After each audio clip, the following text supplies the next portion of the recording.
Hello, hi. Thanks for dropping by to listen in on another segment of Chats with Cath. With me, Cath. If topics on adulting and lifestyle interest you, welcome. I release weekly episodes every Tuesday at 6 p.m. Central African Time. My episodes will be a mix between solo dialogues or interviews with guests. So drop by and have a chat. Hello, hi! Welcome back to another episode. And this week, I have one of those universe type questions, also bone to pick type questions that I want to unpack. And I pretty much want to find out if any of you have ever felt or wondered why certain things are not taught in schools and you think they should be taught. Well, I have a few things where I wish I had known or had been taught properly or in more detail in a way that my young mind would have absorbed, because I think it's very important to know these things. I mean, we all have those questions, but this week I just want to poke at the schools, and just ask, why aren't some of these things taught in school? I really want to know. That's so important, Okay. So there are a few things and points that I have written down that I actually want to discuss for this specific episode. But I am open to other people sending suggestions on this specific topic, on things that they did wish were taught in schools, because I do think it's a very broad subject and schools are not teaching as much as they should, and perhaps maybe the community should come together and also find other ways so that we can teach children, the youth, some of these things, because it's crucial, for sometimes, it's crucial for life, for the school of life that we're continuously living in, because it doesn't stop until you die. I said so in episode 6. So here's the first thing that I wish we were taught a little more in depth. So what I noticed was in high school, you go into a more tunnel visioned approach of learning on specific subjects or topics or whatever it is that you decide to pick from that, so that you can use that, so that you can go into college, university, or just go into straight up working and use that as a foundation for you to build a career or to build your business or to build your life upon. And yeah, this is one of the things that I wish was taught a bit more depth, and how to do your tax return and where to get your tax number.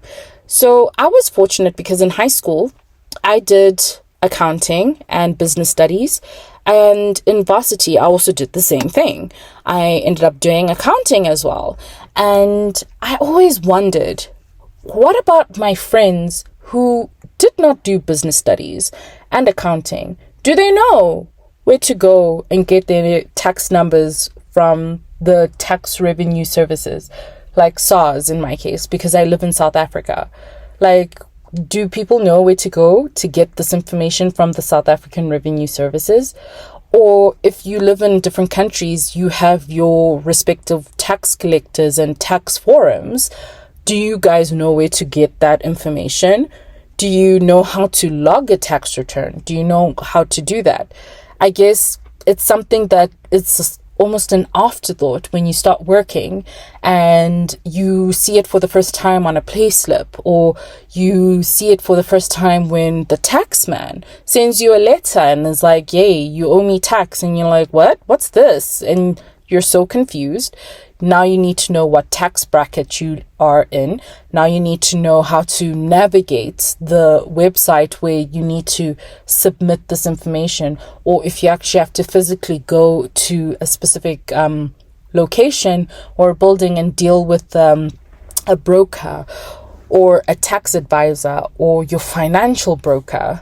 All these people cost money, and all because this is something that could have been taught or been made more prominent for young people so that they know. Because I will tell you right now, even though I learned accounting and even though I studied it, I will tell you now, on the day I got my tax number, or where I found out where to get my tax number, was when I got my first paycheck and my first payslip. Other than that, I've heard of it. I had encountered text on it. However, I wasn't shown how to do it properly, like an in-depth version. And I guess when it comes to finances, it is a very personal subject and people might not really necessarily feel comfortable to talk about. But that's an episode that's coming soon. I won't tell you when, but I will be delving into like why speaking about money is considered vulgar, but that's a topic for another day. What I want to understand is, why is it not taught to every single student and child?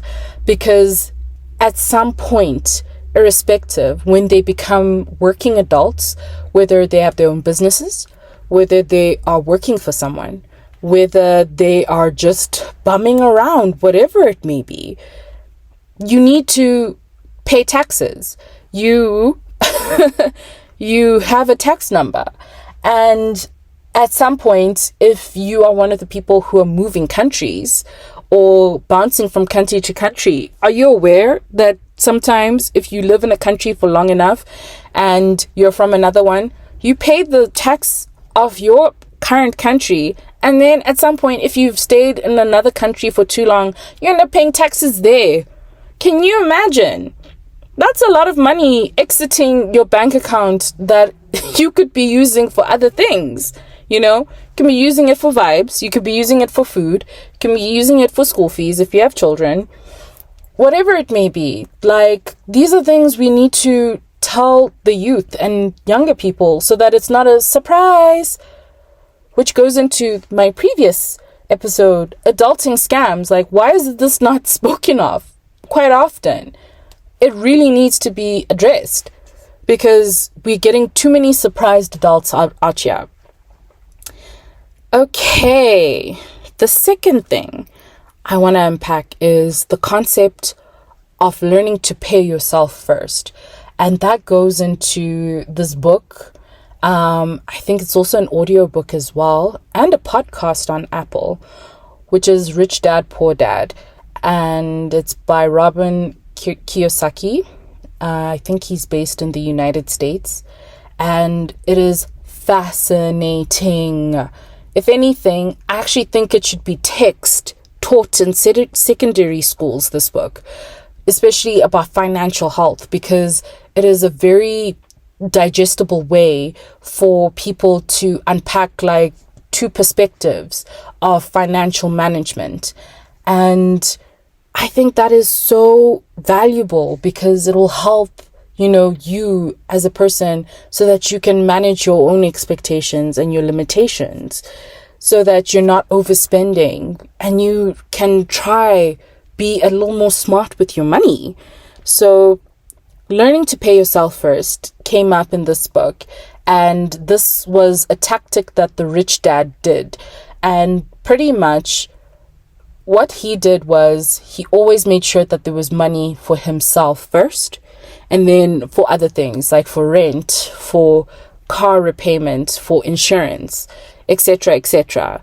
All those important things, which goes into self-management. Know what you can afford. Don't spend outside your means. Make sure that you have money that will contribute to you, and make sure that it covers all the other important things that are essential for you to manage your own household, to manage yourself, to survive. And pay yourself first, because then when you pay yourself first, this is where you get money to put into savings, to invest in maybe another degree or course, or more money for you to buy new clothes or buy gifts or buy an experience, treat yourself to experiences, travel, whatever it may be. So learning to pay yourself first is one of the things that I wish they do teach young kids in school, because it's always like, no, give others. And coming from a Black household, my parents were not poor. Is that the correct term? Let me just say my parents are middle class, right? And they worked very hard to ensure that my siblings and I always had a comfortable life. We went to good schools. We got nice things at Easter and Christmas, etc.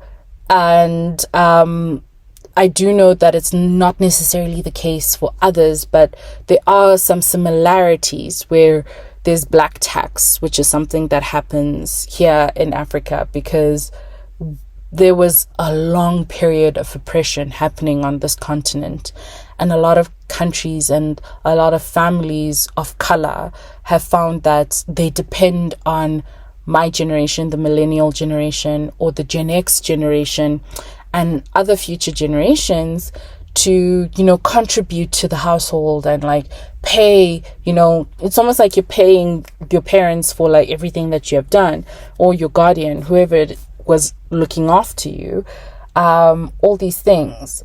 And which is why I think it is important to discuss some of these things in school, so that it's not a surprise for a child in the event that they want to participate in helping pay this black tax, or in cases where if you find that you have to look after someone and you are still starting out and working out this whole adulting thing, it is so important to, consider yourself first, because then when you help yourself and are able to be wholesome in yourself, I think you're able to give more to people.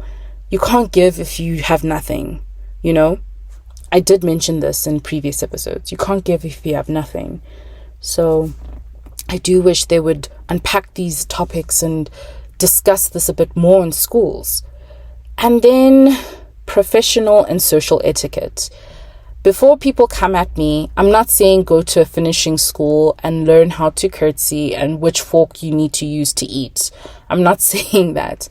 I mean etiquette in the sense of manners matter,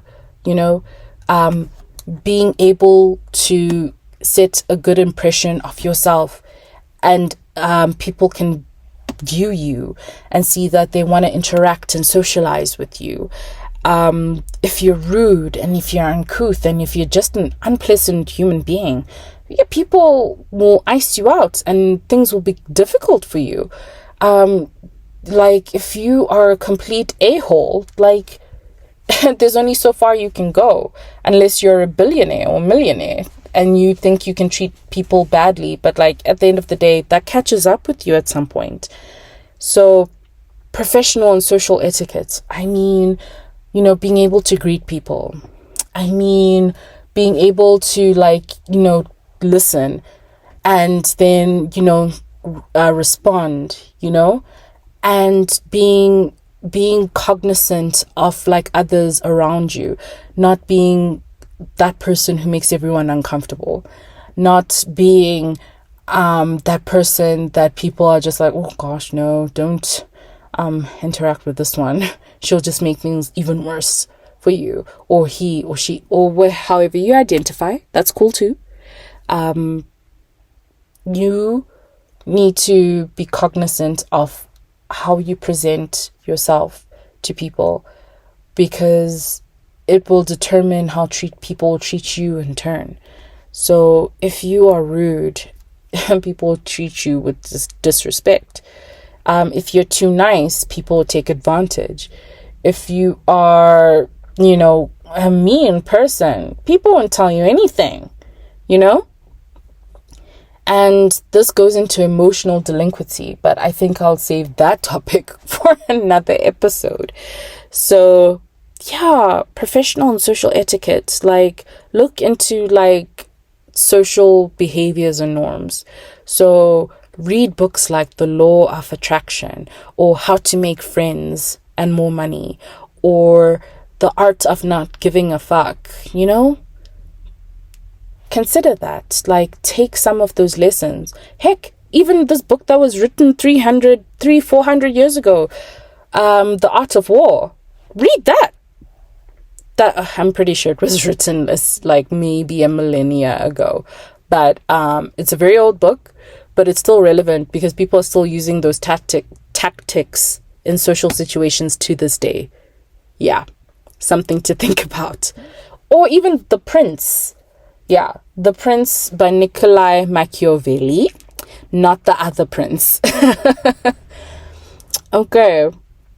And then the next thing that I wish they would teach more in schools is behavior based, and it's like to stop villainizing people based on their differences and their behaviors.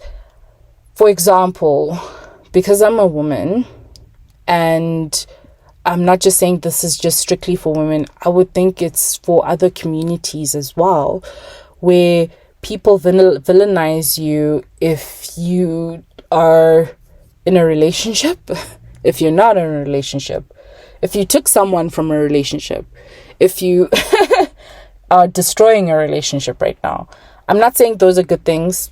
Some of them are good, some of them are bad, but I'm saying this automatic culture of villainizing people because they're doing things that are different towards you and not what society dictates, you know, it's really bad, because then you start developing stereotypes and you start placing people in those stereotypes based on that. And that is very limiting for you and for your growth, because you won't see beyond that. And when people educate you, or you're one of those people who end up getting educated, you might not consider it a nice thing. You might think that people are attacking you. Like, for example, the topic of racism. Yeah, in South Africa, I know people are like, there's no racism here. There is racism! There's racism! And it's everywhere. And, like, it's comments, like, for example, I'm about to open a can of worms. Because I'm black, and because of the way I speak, there have been comments of, oh, you speak so well as for a black person. Oh, you're so pretty for a black girl. Excuse me? What disrespect me Olympics is this? Like, am I not a human? Am I not a humanoid like you? Like, who do you think you are speaking to me like that? Like, ignorance like that, which is why I think it should be communicated and unpacked more in schools, where people can see that villainizing people and starting to build stereotypes and all these things, it's like that Black Eyed Peas song, don't discriminate, because it only generates hate. When you generate hate, you become irate. You know, guys, you need to choose and protect your peace, because villainizing, it's just going to poison you, you know? It's going to poison you. You might be poisoning the other person, but it's going to poison you especially. And that's not good for you. Yeah. I wish they would teach that more in schools. The next thing I wish they taught more in schools is African history. Wow. Guys, the amount the whole world knows about Western and European history is mind-blowing. It's profound, actually. There's more information out there on European and Western history than there is for everyone else. And it's surprising, because when we go into like primary school, you might hear about, like, you know, the history of your country. But I honestly feel with my chest, guys, that it was glazed over. I don't think that we got like a full in-depth like tutorial as to what actually happened on this land. Like, some of the things that I discovered or actively sought out to learn, were things that I actively sought out to learn. And not everybody is like me. Not everybody is out there trying to like get answers to why there is rock paintings here in a mine near my house. I'm not going to tell you where I live, safety, but like, why was this not taught in schools? And why is it that we know so much? I know I'm gonna open another floodgate of worms, but why do we know so much about European royals, but we know close to nothing about the African ones? Please make that make sense. Because we lived a life and we lived in a society, we built civilizations, we had monarchies, we have monarchies. Why don't we know that? Why don't we know more of the culture of the African continent or other continents like South America? What about the Inca, Maya, and all these people? What about them? I feel like we don't know much about those people. And don't lie. Before you say, oh no, we can like find out. No, do not lie. I promise you right now, the things that you learned in high school was the Holocaust, apartheid, and maybe the Russian Revolution or the Cold War, whatever. But I'm talking about all the other things that are happening. Are you telling me that like you guys don't know? There was a person that my father mentioned. What was his name? The guy who sailed around the world first before Christopher Columbus, and he was like Vasco da Gama. He was a Portuguese explorer, but nobody spoke about him that much. But like, he wasn't a great guy either. Neither was Christopher Columbus. But I'm just saying, you should know about both these two guys, you know? We need to know this history. And all the people are like, oh my God, people are busy tearing down these statues. These are important historical figures. Yes. But before you are busy like shouting and throwing stones and saying, why are statues being torn down? Please inquire as to why they are being torn down. Because the person that is being idolized, or the statue you're protecting, or the legacy of the person you're trying to protect, might not have been a great person. Things to think about. Things to think about. Then, I'm getting very controversial here. I can feel it. But I do think it's important that it is discussed, because we should be learning these things in schools. Honestly, like, it won't feel so controversial the more conversations happen around it, because then more people will be aware and people can take that information and make better decisions than history, because that's the whole point of history. It's history. It's happened before, but history has a tendency to repeat itself for those who don't learn from it. And that was said, I'll find who said that and I'll put it in my description. But history does have a tendency to repeat itself if people don't learn from what happened before. And if people don't learn what happened before because it's not being taught or being brought to your attention, then we are just procreating and generating a world full of more people who are unaware, who will repeat the mistakes of the past, which is not great. I wish in schools we learned about all the political systems. This, I think, is so important, because when I listen to the news, I'm always just put in a foul mood at the end, especially when it comes to voting, especially when it comes to understanding political parties, especially when it comes to like different political systems. I feel that being taught these things, not just like the usual to like Democrats, Republicans, fascists, and all these communists, etc. There's more, you know that, right? There's more. This needs to be unpacked more, because people need to know all the different political systems so that they can see for themselves what they're willing to subscribe to. And then voting will definitely become a bit more diverse, because right now I think people are voting for the sake of voting. Majority, or the people who do not vote, are not voting because they do not know, because they don't understand. So this needs to be taught more so that these politicians or people who are aspiring to be politicians, you are doing a service to the people that you are trying to, or you are supposed to be servicing properly. Teach it in schools so that people grow and become aware, especially the ones who are about to exit high school, because they are the ones who are most likely going to be eligible or of age to start voting. Something to think about.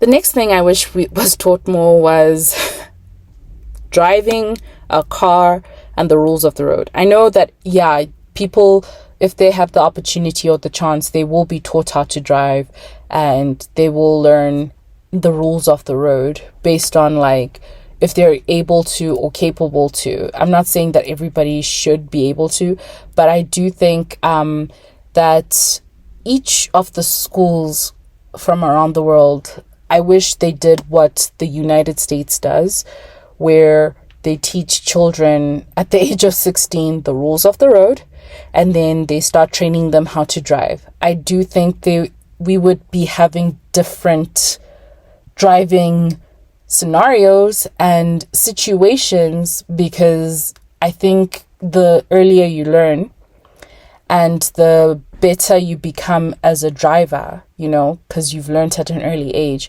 I do think we would not be having these gangster paradise type drivers who, who I'm talking about. South Africa is notorious for them, and I'm sure other parts of the world are notorious for them. But I do think if we are taught this earlier, it is so much better, because then we won't have thug drivers in the roads as we have currently. You guys know what I'm talking about. I know I'm going to upset people by just mentioning this, but you know what I mean. Then the next thing I wish we were taught more in school is being given an honest review as to what it is like to transition from high school to tertiary education, whether you're going to a college, university, or doing postgrad, whatever. What you experience from high school to going into these institutions is day and night. It's completely different, because it goes back into what I discussed in the previous episode of self-management. You have to do everything yourself. Nobody's responsible for you, whether you go to the lecture or the tutorial or whatever extra thing that you have to do to make sure you pass to get your diploma, degree, whatever.